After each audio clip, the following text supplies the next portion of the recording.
back to my channel. Today we have another boy talk part 2. So I really enjoyed filming the last one and a lot of people seem to enjoy it, so I thought I could do another one. So what have these boys been up to? But if this seems like a bit of you, please keep on watching, but before you do, please hit that red subscribe button down below and let's get into it. So I expect like normal comments, and then Owen just has to be like, oh, I heard Owen's fit. Thanks for that, Owen. Thanks for that boy talk advice. These boys. So first of all, the first question was how to get over someone. So the most annoying part about this is I feel like there's just two main things. And number one, if you're not willing to block them and get them out of your life, then you're not even helping yourself. I'm sorry, but you're not.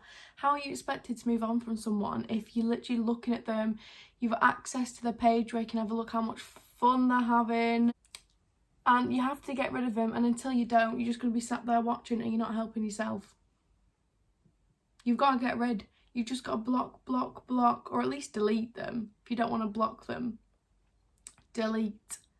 And then the next one is just time. Like, you're not going to feel better overnight unless you end it and you literally don't care.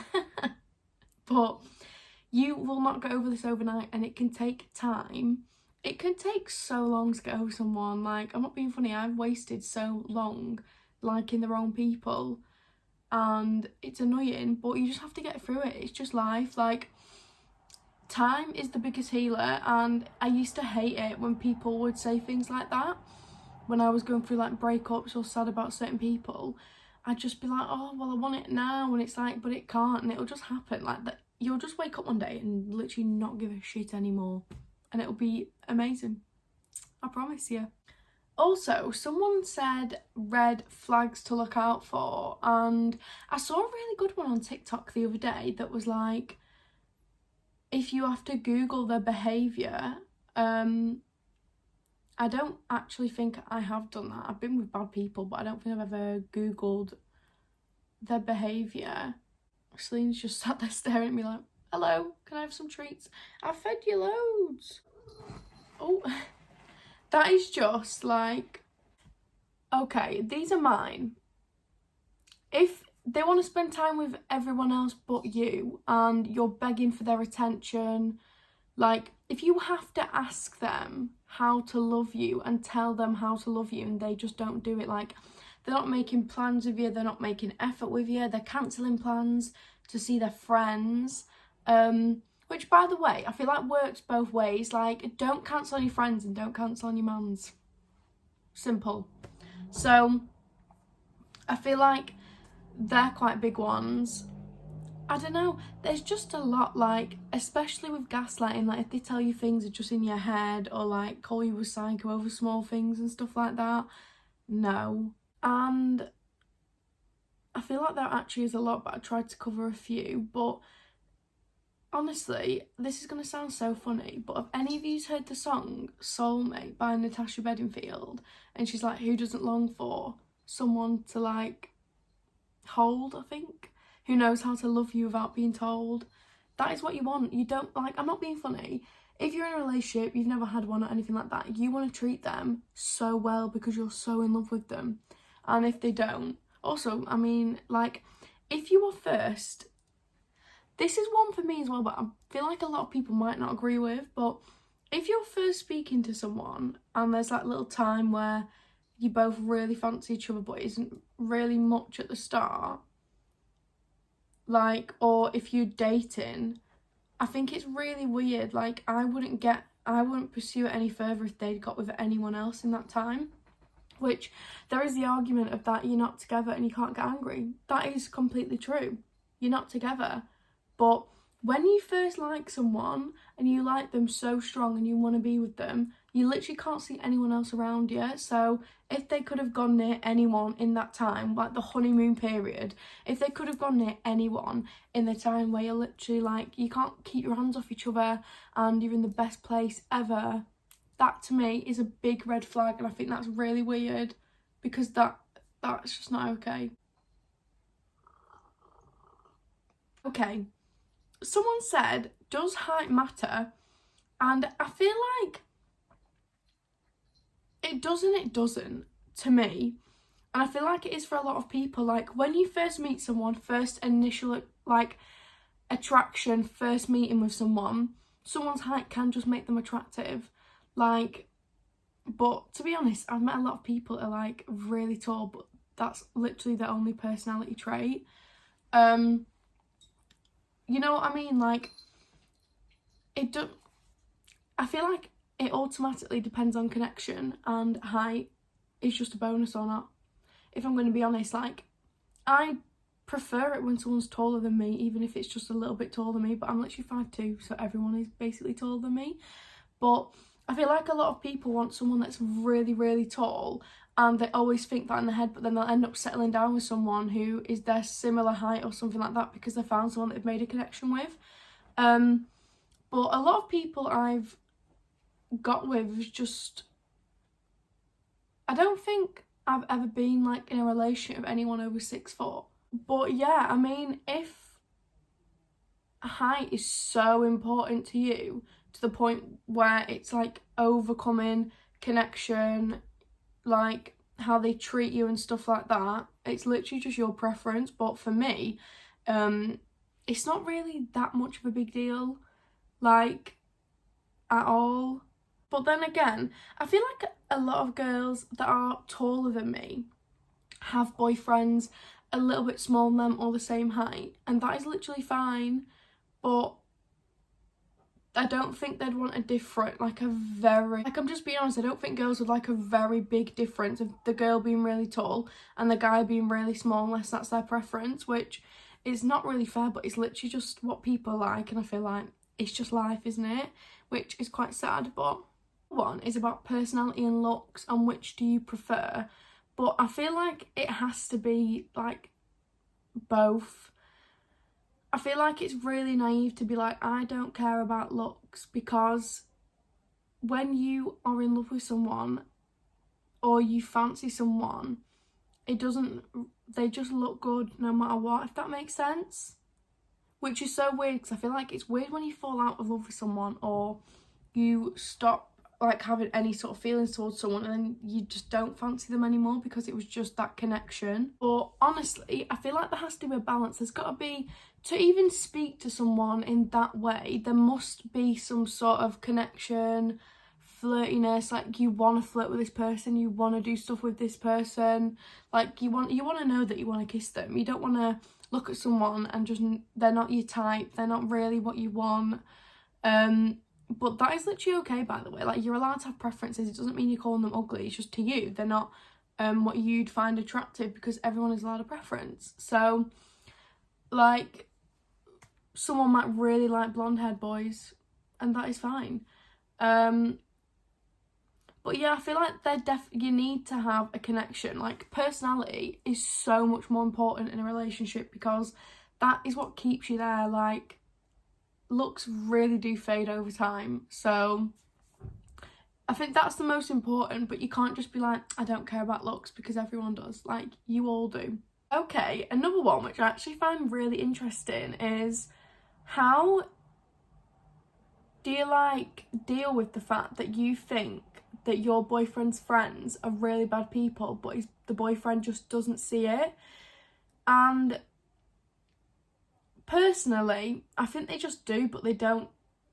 It's like a red flag, and a bit of a, like, if they don't think that their friends are bad people when they actually do things, and the boy has been there and seen the bad things they do, seen the bad things they say, it just means that they don't care. Like, I'm not being funny. If one of my friends was a terrible person, I would not be their friend anymore. I'd just cut them off. Because why? I've cut people off before because they're not good people. I don't want bad people around me. I want good people around me. So, but I feel like they just know. Like, if the boyfriend doesn't see it, he does see it. He just doesn't care. He likes them. He wants to be friends with them. He seems like one of them people that's like, well, they didn't do anything to me, so I don't care. You know what I mean? Which I find really weird. Like, imagine someone being so nasty to you, and then your boyfriend or your mate's just like, well, they didn't do anything to me, we're fine. It's like, oh, wow, you must really care about me. So basically, he can see it, and it's weird to think that he thinks what they're doing's fine, if I'm going to be honest.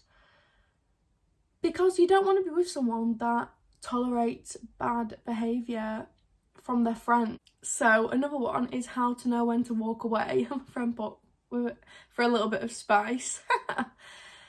Oh, do you know what? You just know. Like, I know that sounds really weird, but my friends are going to know what I'm talking about. But I have been in this situation, and my friends have been with people that are clearly not right. Like, I have a friend, I told her to break up with this boy. I'm losing my voice. I told her to break up with this boy for years, and I mean, like, all throughout uni. Like, since I met her and we left, like, she was with this person. I don't think they were good for her, for good reasons. It's not like I was just like, get rid of him, let's have single time at uni. It wasn't like that. But you always support them. Like, you have to support your friends through it. Don't get me wrong, I'm not gonna lie to you. If someone is constantly going over the same boy, going back to them, knowing that this boy is horrible, and I know, right, that someone's in love with them, but if they won't walk away and keep complaining about every little thing they do, like, it just gets to the point where I'm like, but this isn't a surprise anymore, and you know what's happening, so you just need to get out of that situation. Like, you need to stop complaining and getting upset over the same stuff. Like, if he cheats on you 4 times, does really bad things 4 times, why are you shocked when it happens again? Like, I don't really... This sounds controversial because you are so in love with someone, and I completely get that, but you are letting that situation happen by that point.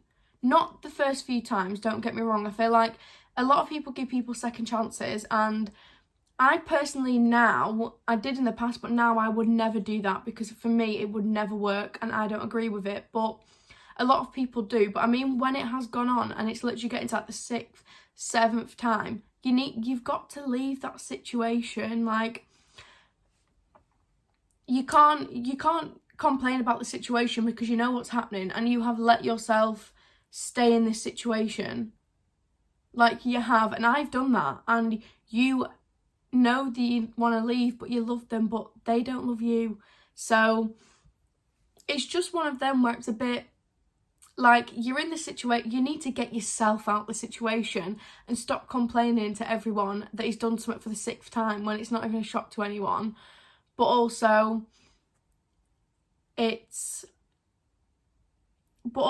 you just know, like, this girl, have you watched You Know You, I Love You?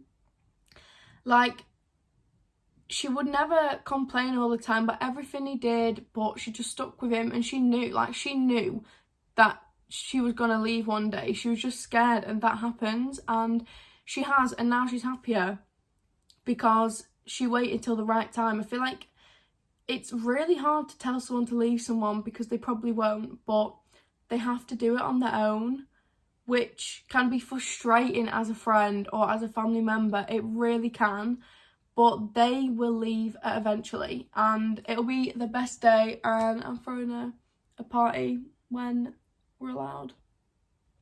I want a cake that's like, thank fuck you're single, or something like that. Next is being exclusive but not being in a relationship.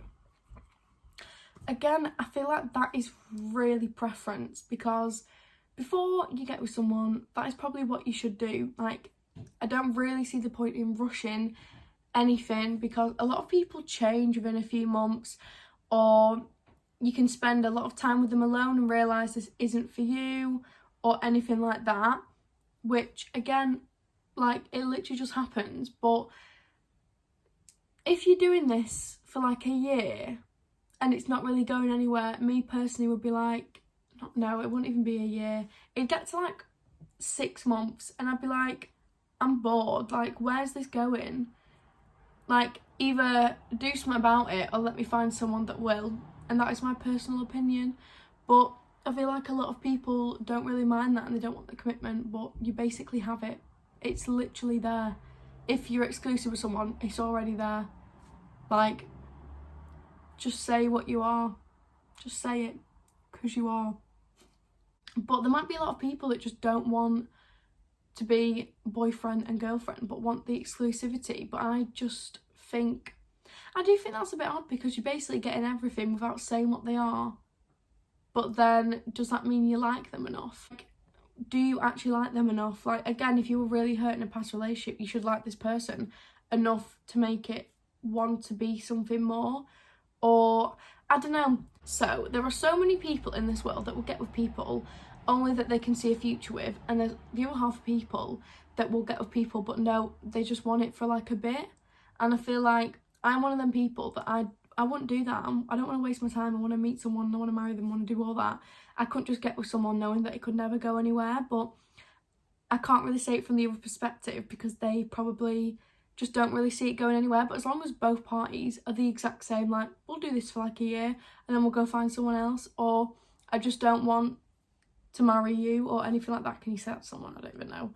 But again, you've just got to be on the same page about that, because I definitely wouldn't be. So the last question is personal to me, and it is red flags that you will never ignore again. So God, there are so many, but I feel like it's definitely communication. Failure to have decent communication, people that cancel plans all the time if they find better. They don't want to spend time with you as much. They just pick and choose when they want to spend time with you. I mean, definitely going near other women would be one that I'd never ever forgive anyone for ever again. But do you know what? Going through all that literally makes you so stronger, and realise that you literally can be on your own and be completely fine. So, you know, I'm a bad bee now. I'm trying to really think. Do you know what a really big one is for me? Someone that can sit there, say you've had an argument, and they can like go to bed fine, act fine, go out with their friends while they know that you're sat there crying or feeling really horrible. That is probably my number one that I'd never let happen again. Like, how could you let someone be so sad and you are literally fine with that and you just don't want to sort it out? Like, people that can just go to bed and not want to sort anything out or anything like that. I feel like that to me is a really big no. Because the thought of me upsetting someone and then just going out and leaving them upset, I don't really think I could do that unless I didn't love them. So it's just, you have to think about stuff like that, because they can't love you if they do things like this. Like, they literally just can't. They may think they do, but they don't. They don't do it enough. It's one of them things where they love you and they want to be with you, but there's an absolute, probably even 60%, not just 50, where they don't want to be with you, they want to be single. And that is literally how it is. There's 40% of you, 60% of us, which is the worst, because you can't have that in a relationship or it just won't work. And you'll be upset, they'll be doing other things, and you'll just be left alone. And also, I've never experienced this, but any person you're with that wants you to isolate from your friends or anything like that, because my friends in my life, like, when I get a boyfriend, we all go out as a group together, all their boyfriends, all of us all go out as a group. Like, I don't want to be just me and my boyfriend, which a lot of people are, and that's because they've had shit friends, and I'm really sorry about that. Like, if you've had bad friends, well done to getting rid of them. But if you love your friends and they are good people, and if your boyfriend ever says anything about them, like, I can't imagine Owen ever saying nasty things about any of my friends for no reason. Like, they're my friends. I've been friends with a lot of them since I was like in primary school. So I don't know, I'd never let anyone isolate me. I always need friends. I always need a friend group. Like, I always need the girls that I have around me now. Like, I just will always need them, and I just will. Like, we speak all day, we Zoom, we watch films every night together. Like, we're literally the closest people ever. And I like that we all just go out together. And even if, like, the boys don't come and Owen's with me and he comes, like, literally no one cares, because I'm not going to sit there on his lap and, like, kiss his face. Like, we're all just talking a group. But yeah, I really hope that you enjoyed this boy talk. Let me know if you want another one. I really want to do one about single dilemmas. because I was literally single for like years and years, you know, and you know, I was on Tinder, was on things, went a bit wild, hoo. But yeah, I'd really like to talk about anything like that, so please follow me, Lorraine A.G. Hurst on Instagram, because I always ask there, but just comment down below and I'll literally answer it in any next one. But I'll probably start doing these more often. I'm really enjoying them. Not too often, because there's not a lot. But yeah, I really hope you enjoyed, and I will see you soon for a brand new video. Bye guys.